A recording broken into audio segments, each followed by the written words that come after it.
প্রিয় শিক্ষার্থীরা, আসসালামু আলাইকুম। আজকের ভিডিওতে অষ্টম শ্রেণীর গণিত বইয়ের তথ্য ও উপাত্ত অধ্যায়ের অনুশীলনী 11 থেকে 19 নম্বর সৃজনশীল অঙ্কের সমাধান করাবো। তো এখানে বলা আছে 50 জন ছাত্রীর গণিতের নম্বরের গণসংখ্যা নিবেশন সারণী দেওয়া হলো। তো নিচে একটি দেখতে পাচ্ছ 50 জন ছাত্রীর গণিতের নম্বরের গণসংখ্যা নিবেশন সারণী দেওয়া আছে, যাতে আছে প্রাপ্ত নম্বর, গণসংখ্যা। প্রাপ্ত নম্বর মানে 60 নম্বরের মধ্যে পাইছে এরকম শিক্ষার্থীর সংখ্যা বা ছাত্রীর সংখ্যা হচ্ছে 5 জন। 65 নাম্বার পাইছে এরূপ শিক্ষার্থীর সংখ্যা বা ছাত্রীর সংখ্যা হচ্ছে 8 জন। 70 নাম্বার পাইছে এরূপ ছাত্রীর সংখ্যা 11 জন। 75 নাম্বার পাইছে এরূপ ছাত্রীর সংখ্যা 15 জন। 80 নাম্বার পাইছে এরূপ ছাত্রীর সংখ্যা 8 জন এবং 85 নাম্বার পাইছে এরূপ শিক্ষার্থী বা ছাত্রীর সংখ্যা হচ্ছে 3 জন। তো এখানে কি বলা হয়েছে, ক নাম্বারে মধ্যক নির্ণয় করো।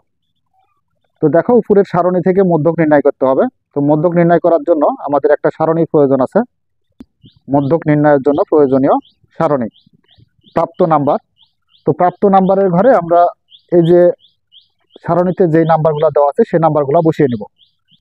তো দেখো, এই যে প্রাপ্ত নাম্বারের ঘর থেকে আমরা প্রাপ্ত নাম্বারগুলো উঠিয়ে নিলাম। এবার গণসংখ্যা। তো গণসংখ্যা কি আছে? 5, 8, 11, 15, 8, 3। তো এই গণসংখ্যাগুলো আমরা উঠিয়ে নিব। তো গণসংখ্যা হচ্ছে 5, 8, 11, 15, 8, 3। আচ্ছা, এবার যে কাজটা করতে হবে সেটা হচ্ছে অতিরিক্ত একটা কলাম বা ঘর তৈরি করতে হবে তোমাদের, সেটা হচ্ছে যোজিত গণসংখ্যা। তো এখানে আমরা লক্ষ্য করি যে প্রাপ্ত নম্বর এবং গণসংখ্যা সারণীতেই দেওয়া থাকবে। এখান থেকে আমরা পেয়ে যাব অতিরিক্ত একটা কলাম বা ঘর তৈরি করতে হবে, সেটা হচ্ছে যোজিত গণসংখ্যার জন্য। তো যোজিত গণসংখ্যা তুমি কিভাবে বসাবে? যোজিত গণসংখ্যা বসানোর নিয়ম হচ্ছে এই যে 5 করতে 5টা এখানে বসিয়ে দিতে হবে। এবার এই 5-এর সাথে গণসংখ্যার 8 যোগ করতে হবে। তাহলে 8 আর 5 যোগ করলে কত হবে? 13। তাহলে এখানে 13। 13-র সাথে আবার এখানকার গণসংখ্যার 11 যোগ করতে হবে। তাহলে আমরা পাবো 24। 24-এর সাথে গণসংখ্যার 15 যোগ, তাহলে পাবো 39। 39-এর সাথে আবার 8 যোগ, তাহলে পাবো হচ্ছে 47। 47-এর সাথে 3 যোগ, তাহলে কত হবে? 50। তো টোটাল গণসংখ্যা আমরা যদি যোগ করি তাহলে 50 পাবো। তো এখানে দেখো, ছাত্রী সংখ্যাও আছে কতজন? 50 জন। তো সেক্ষেত্রে আমরা এখানে যোজিত গণসংখ্যা টোটাল যোগ করে করে আমরা পেয়ে গেলাম কত? 50। তো যোজিত গণসংখ্যাটা বের করার নিয়মটা আরেকটা বার দেখে নিতে পারো। সেটা হলো 5 করতে 5 বসিয়ে দেবো, শুরুতে যে সংখ্যাটা থাকবে সেটা বসিয়ে দেবো। তার সাথে এই যে এখানকার গণসংখ্যা 8 যোগ, তাহলে 8, 5, 13। 13-র সাথে আবার এখানকার 11 যোগ, তাহলে 24। 24-এর সাথে আবার 15 যোগ, 39। 39-এর সাথে আবার 8 যোগ, 47। 47-এর সাথে আবার 3 যোগ, তাহলে কত পাবো? 50। তো এটা হচ্ছে আমাদের গণসংখ্যা। তো আমরা এখানে গণসংখ্যাকে n দ্বারা নির্দেশ করি। তো সমান কত? 50। আচ্ছা, যা জোড় সংখ্যা, যা জোড় সংখ্যা। তো দেখো, যদি গণসংখ্যা জোড় হয় তাহলে মধ্যক নির্ণয়ের সূত্র একরকম হবে, আর যদি এই গণসংখ্যা বিজোড় হয় তাহলে মধ্যক নির্ণয়ের সূত্র আলাদা হবে। তো দেখো, এখানে আমরা যেহেতু জোড় পাইছি সেহেতু আমরা জোড়ের মধ্যক নির্ণয়ের সূত্রটা প্রয়োগ করব।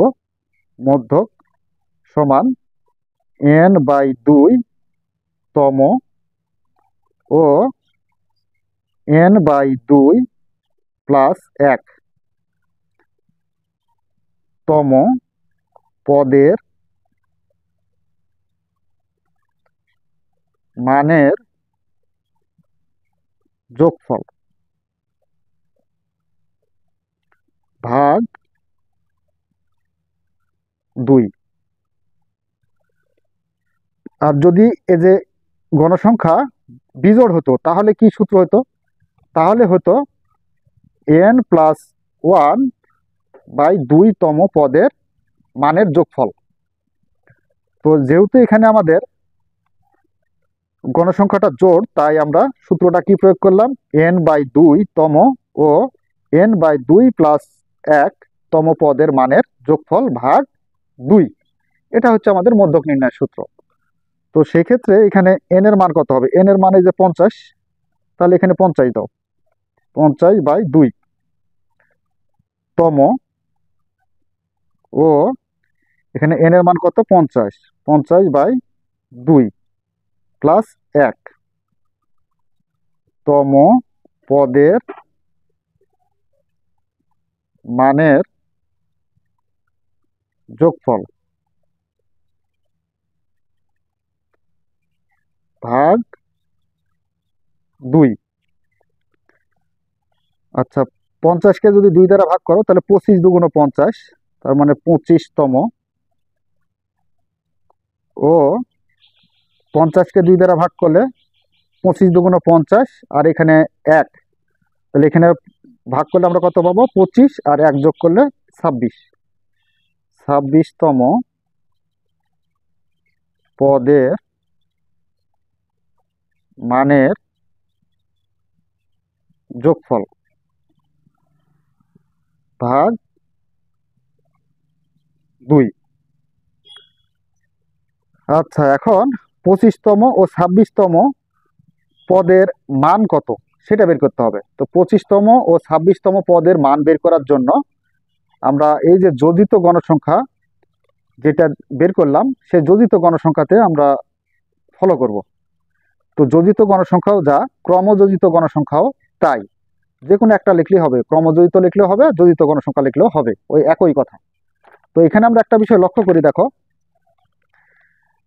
যে এখানে 1 থেকে 5তম পদের মান হচ্ছে কত, 60, আর এখানে 5-এর পরের সংখ্যা কত, 6, 6 থেকে 13তম পদের মান হচ্ছে 65, এবং 13 থেকে 24তম পদের মান হচ্ছে 70। কিন্তু এখানে আমাদের বের করতে হবে কততম পদ, 25তম ও 26তম। তো 25তম 26তম এ 24 থেকে বড়, তার মানে 24-এর পর থেকে 39তম পর্যন্ত, অর্থাৎ 25তম থেকে 39তম পদ পর্যন্ত মানের যোগফল হচ্ছে 75। তো এখানে আমরা এই যে 25তম ও 26তম পদের মান কার ভিতরে আছে, এই যে 39-এর ভিতরে আছে, যোজিত সংখ্যা 39-এর ভিতরে। তো এই পদের মানটা কত, 75। কারণ 24তম এখান থেকে আছে তোমার 13 থেকে 24তম পদ হচ্ছে এই যে এই 24তম পদের মধ্যে আছে, আবার 1 থেকে 5তম পদের মান হচ্ছে যে 5-এর ভিতরে আছে, তাহলে 6 থেকে 13তম পদের মান হচ্ছে এই 13-এর মধ্যে আছে, এবং 13-র পর থেকে কত, 14, 14 থেকে 24 পর্যন্ত আছে হচ্ছে 24-এর মধ্যে। তাহলে 24-এর পর থেকে কিন্তু আমাদের এই যে 25তম পদ আর 26তম পদ, মানে 24 থেকে বড়, এজন্য 24-এর পরে সংখ্যা কত, 39, এই 39-এর ভিতরেই আছে হচ্ছে আমাদের 25তম ও 26তম পদের মানের যোগফল আছে। তো এখন এখান থেকে আমরা দেখো, তাহলে 25তম পদের মানও হচ্ছে 75, এবং 26তম পদের মানও হচ্ছে 75। তো এই দুটি পদের মানের কি বলা হয়েছে, যোগফল, তার মানে দুইটি পদের মানের যোগ বের করবো আমরা। তো এখানে লক্ষ্য করো যে এই যে 75, 25তম পদও 75 প্লাস 26তম পদও কত, 75ই হবে, 75। তো পদের মানের যোগফল বলছে, তো আমরা এই যে দুইটা পদ নিলাম, 25তম পদের মান হচ্ছে 75, আবার 26তম পদের মানও 75, দুটি পদের মানের কি বলা হয়েছে, যোগফল বলা হয়েছে, তাই যোগ করলাম, ভাগ 2 আছে 2। 75 আর 75 যোগ করলে আমরা পাবো 150, 150কে আবার 2 দ্বারা ভাগ করলে আমরা পাবো হচ্ছে 75। তো এটা হচ্ছে আমাদের কি, মধ্যক। তো অতএব নির্ণয়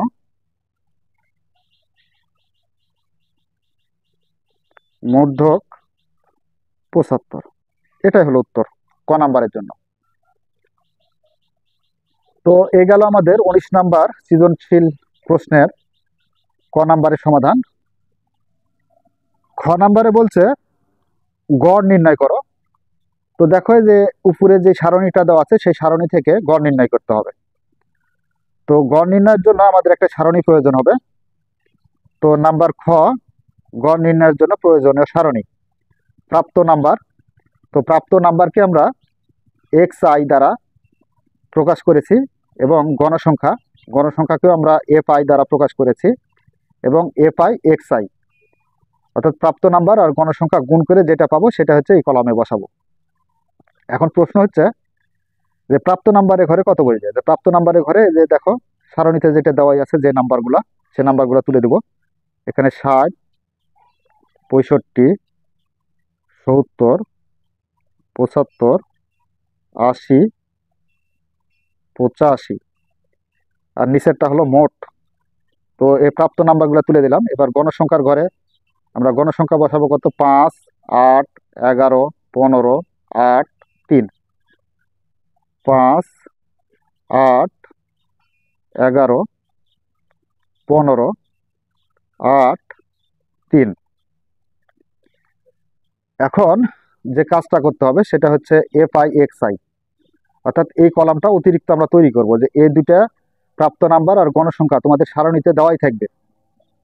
আর এখানে এফ আই এক্স আই, অর্থাৎ গণসংখ্যা এবং প্রাপ্ত নাম্বারটা গুণ করতে হবে।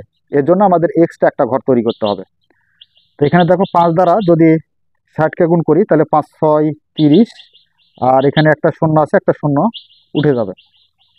8 দ্বারা যদি 65কে গুণ করি তাহলে 5, 8, 40, শূন্য হাতে 1, সরি 4, 6, 8, 48, আর 4, 52, তার মানে 520। এরপর 11 দ্বারা আমরা কাকে গুণ করব, 70কে গুণ করব। তো 11 দ্বারা যদি 70কে গুণ করো তাহলে আমরা পাবো 770। এরপর 15 দ্বারা 75কে গুণ করলে আমরা পাবো হচ্ছে 1125। এরপর 8 দ্বারা 80কে গুণ করলে, 8 দ্বারা 8কে গুণ করলে 8, 8, 64, আর একটা শূন্য উঠে যাবে, তার মানে 640। 3 দ্বারা 85কে গুণ করলে আমরা পাবো হচ্ছে 255। 255। তো আচ্ছা, এখন আমরা কিন্তু এই যে এই এফ আই এক্স আই, অর্থাৎ প্রাপ্ত নাম্বার এবং গণসংখ্যা গুণ করে যে গুণফলগুলো পেলাম, এই গুণফলগুলো সব যোগ করব। তো দেখো আমরা একটু যোগের কাজটা করে নিই ক্যালকুলেটারে। তো এখানে কত আছে, 300। 300 যোগ 520 যোগ হচ্ছে 770 যোগ 1125 যোগ 640 যোগ 255। তো সবগুলা যোগ করলে আমরা পাচ্ছি কত, 3610। তো এখন এখানে আমরা লিখতে পারি summation F I x I.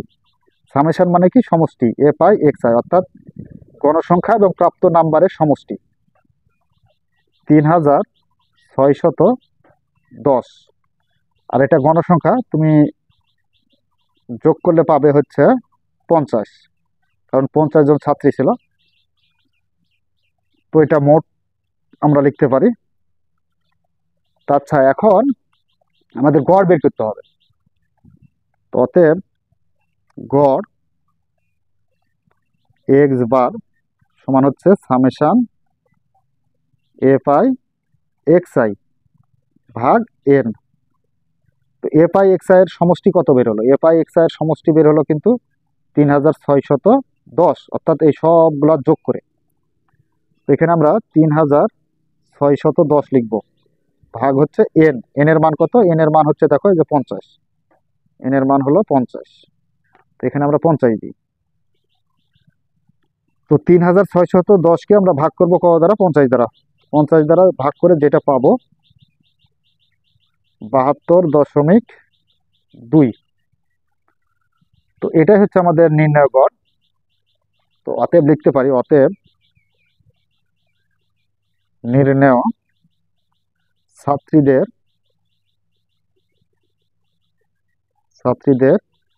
প্রাপ্ত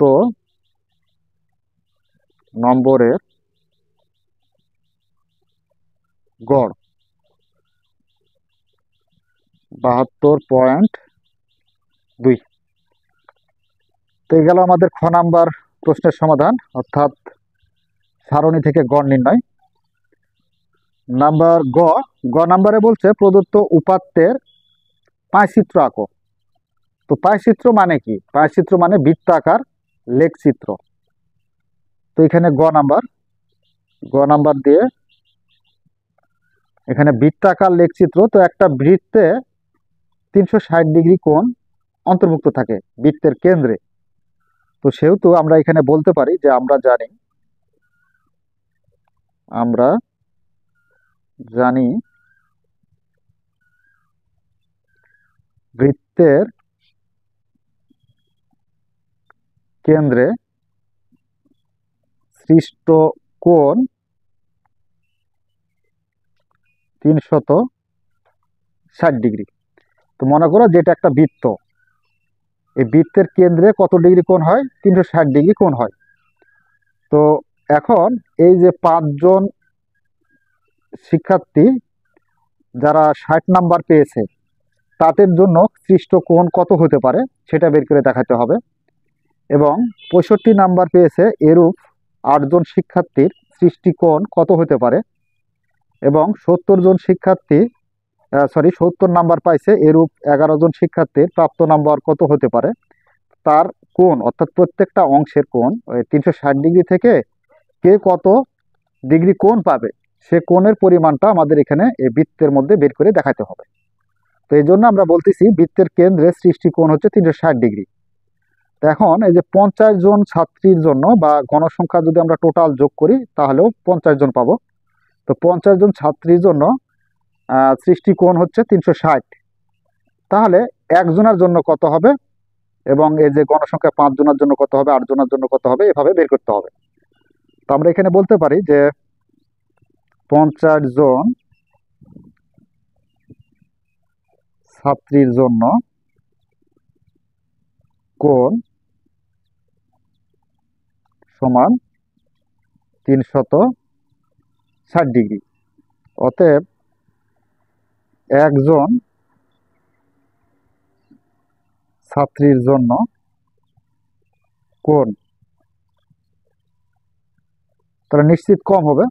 তো 360 ডিগ্রিকে আমরা ভাগ করব কত দ্বারা? যে 50 দ্বারা। তো এবার 5 জনের জন্য কত হবে, 8 জনের জন্য কত হবে? তো একজন ছাত্রীর জন্য যদি কোণ আমরা 360 ডিগ্রি ভাগ 50 পাই, তাহলে 5 জনের জন্য কত হবে? তো 5 জনের জন্য বের করতে হলে আমাদের কি করতে হবে? 5 দ্বারা গুণ করতে হবে। তো এখানে আমরা বলতে পারি অতএব 5 জন ছাত্রীর জন্য কোণ সমান 360 ডিগ্রি ভাগ হচ্ছে 50 গুণ হচ্ছে কত জনের নেব? 5 জনের। তো 5 দ্বারা কি করব? গুণ করব, গুণ 5। তাহলে সমান কত ডিগ্রি আসে? দেখো আমরা একটু ক্যালকুলেটর ব্যবহার করব। 360কে ভাগ করতে হবে 50 দ্বারা, আর গুণ করতে হবে কত দ্বারা? গুণ হচ্ছে এই যে 5, তাহলে 36 ডিগ্রি। এরপর কত আছে? 8 জন। 8 জন ছাত্রীর জন্য কোণ তাহলে 360 ডিগ্রি ভাগ হচ্ছে কত? 50 গুণ এই যে 8 জনের জন্য নেব, তাই 8 দ্বারা গুণ। তাহলে সমান কত হয়? 360 ভাগ হচ্ছে 50 গুণ হচ্ছে 8। তাহলে এখানে হচ্ছে তোমার 57.6 ডিগ্রি। এরপর কত আছে? 11 জন। 11 জন ছাত্রীর জন্য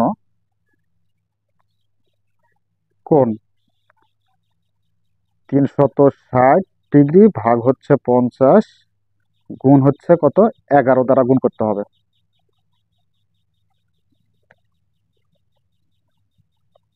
360 ভাগ হচ্ছে 50 গুণ হলো কত? 11।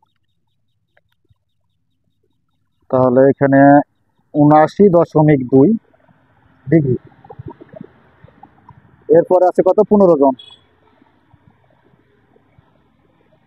15 জন ছাত্রীর জন্য কোণ 360 ডিগ্রি ভাগ হচ্ছে 50 গুণ 15। 360 ভাগ হচ্ছে 50 গুণ হচ্ছে 15, 108 ডিগ্রি। এরপরে আছে 8 জনের জন্য, 8 জন ছাত্রীর জন্য কোণ 360 ডিগ্রি ভাগ হচ্ছে 50, এটা একজনের জন্য। তাহলে 8 জনের জন্য কত হবে, 8 দ্বারা গুণ করতে হবে। তো গুণ করলে আমরা পাবো হচ্ছে 57.6 ডিগ্রি।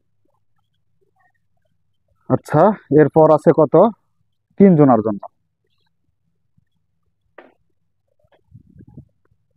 3 জন ছাত্রীর জন্য কোণ, একজনের জন্য হচ্ছে 360 ডিগ্রি ভাগ 50, এটা হচ্ছে একজনের জন্য। তাহলে 3 জনের জন্য কত হবে, বেশি হবে। 360 ভাগ হচ্ছে 50 গুণ হচ্ছে কত, 3। তাহলে 21.6 ডিগ্রি। এটা হলো 3 জন ছাত্রীর জন্য।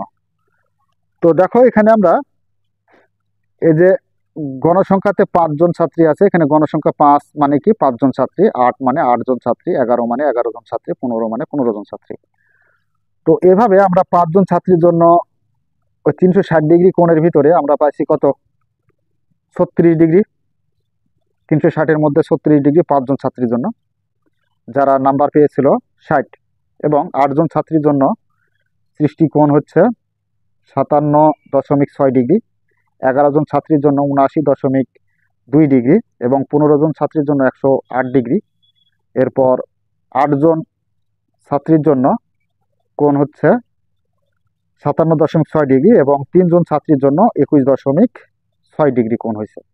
তো এই সবগুলা কোণ যদি আমরা যোগ করি তাহলে পেয়ে যাব কত, 360 ডিগ্রি পাবো কিন্তু আবার। তো এই যে দেখো, এই কোণের উপর ভিত্তি করে আমরা কি করব, এখন একটা বৃত্তের কার কত অংশ সেটা বের করে দেব। তো প্রথমে আমাদের একটা বৃত্ত অঙ্কন করতে হবে। তো বৃত্ত আঁকার পূর্বে আমরা একটা কাজ করব, এখন একটু এখানে বা এখন প্রাপ্ত কোণগুলো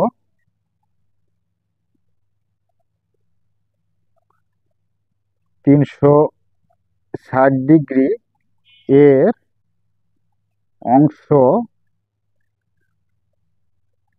হিসেবে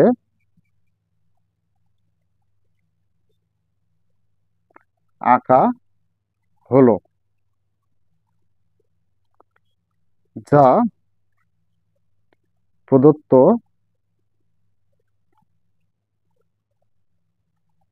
উপাত্তের পাইচিত্র।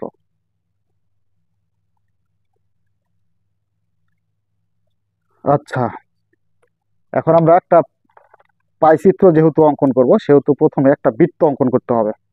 কারণ পাইচিত্রটা বৃত্তাকার লেখচিত্র বলা হয় পাইচিত্রকে। একটু নিচে ধরি, আমরা এখানে ধরি। তো দেখো আমরা একটা বৃত্ত অঙ্কন করলাম। বৃত্তের কেন্দ্র কোনটা, যেটা কেন্দ্র, এই কেন্দ্রে 360 ডিগ্রি কোণ উৎপন্ন হয়।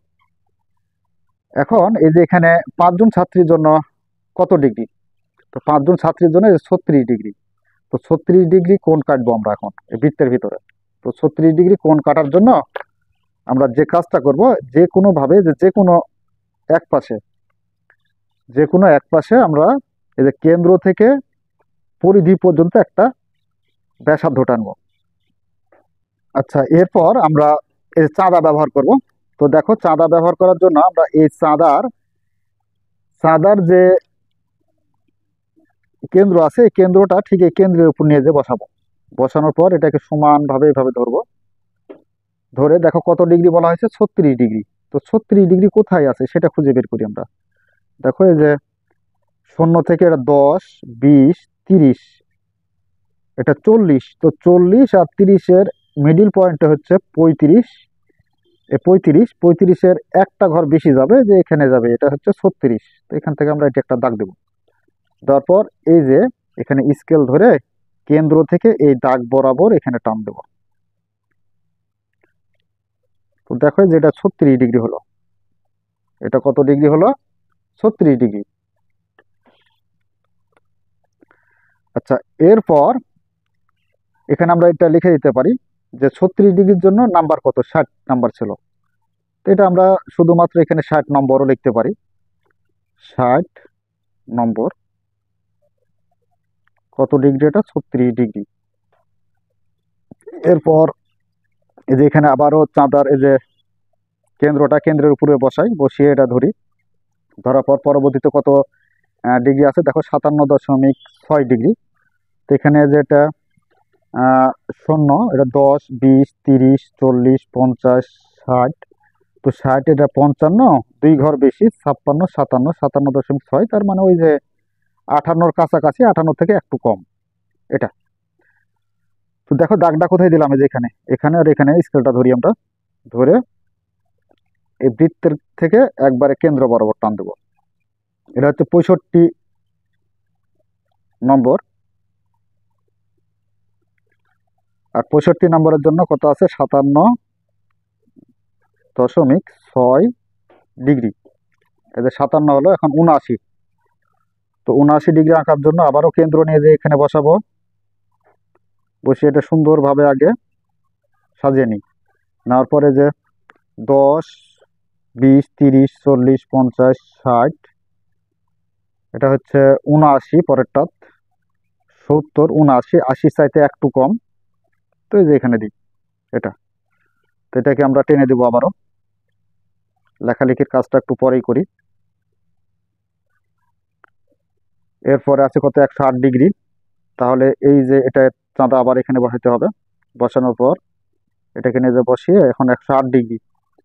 তাহলে যে 10, 20, 30, 40, 50, 60, 70, 80, 90, 100, 110, 110 থেকে 2 ঘর কম, তাহলে 108 ডিগ্রি হবে এখানে। তো এটাকে আমরা যেই বরাবর ধরবো, এই বরাবর ধরে কেন্দ্র থেকে পরিধি পর্যন্ত টানবো। এরপর আছে কত? 57 ডিগ্রি। তো এখন আমরা 57 ডিগ্রি দেবো।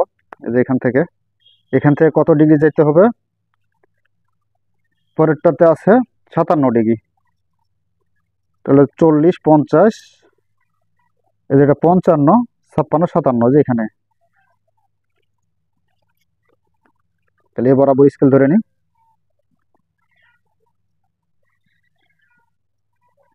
এটা হলো 57 ডিগ্রি। তাহলে বাকি যেটা থাকবে সেটা হচ্ছে 21.6 ডিগ্রি। তো এটাকে এখন আমরা একটু লিখে দিতে পারি। 65-র পরে কত নাম্বার? 65-র পরে হচ্ছে 70। এটা হচ্ছে আমাদের 70 নাম্বারের জন্য 70 নম্বর। আর এটা হচ্ছে ডিগ্রি হলো আমাদের 79, 7, 9, 79.2 ডিগ্রি। এরপর 75 নম্বর। 75 নাম্বারের জন্য কত? 108 ডিগ্রি। 75 নাম্বারের জন্য 108 ডিগ্রি। এরপর 80 নাম্বার। তো 80 নাম্বারের জন্য কত ডিগ্রি? 57.6 ডিগ্রি। এরপর হচ্ছে এটা হচ্ছে 85 নাম্বার। 85 নম্বর। 85 নম্বরের জন্য কত? 21.6 ডিগ্রি। তো এই হচ্ছে আমাদের বৃত্তাকার পায়চিত্র। তো প্রিয় শিক্ষার্থীরা, আশা করি তোমরা এই পায়চিত্রটি খুব সুন্দরভাবে বুঝতে পেরেছো। তো প্রথমে আমরা কি করলাম, যে 5 জন ছাত্রীর জন্য কত ডিগ্রি, 36 ডিগ্রি, 8 জন ছাত্রীর জন্য 57 ডিগ্রি, 57.6 ডিগ্রি, 15 জন ছাত্রীর জন্য 108 ডিগ্রি। এভাবে প্রত্যেকটা ছাত্রছাত্রীদের জন্য আমরা ডিগ্রির পরিমাণটা বের করে নিলাম। নেওয়ার পরে যে এখানে কার কত অংশ, সেই অংশটা আমরা এই বৃত্তের মধ্যে থেকে ভাগ করে বন্টন করে দিলাম। তো এটাই হলো আমাদের পাইচিত্র। তো আজকের ক্লাসে এতটুকুই। আগামী ক্লাসে আমরা 20 নাম্বার সৃজনশীল অঙ্কের সমাধান করাবো। ততক্ষণ পর্যন্ত তোমরা ভালো থাকো, সুস্থ থাকো, এই কামনায় ধন্যবাদ সবাইকে।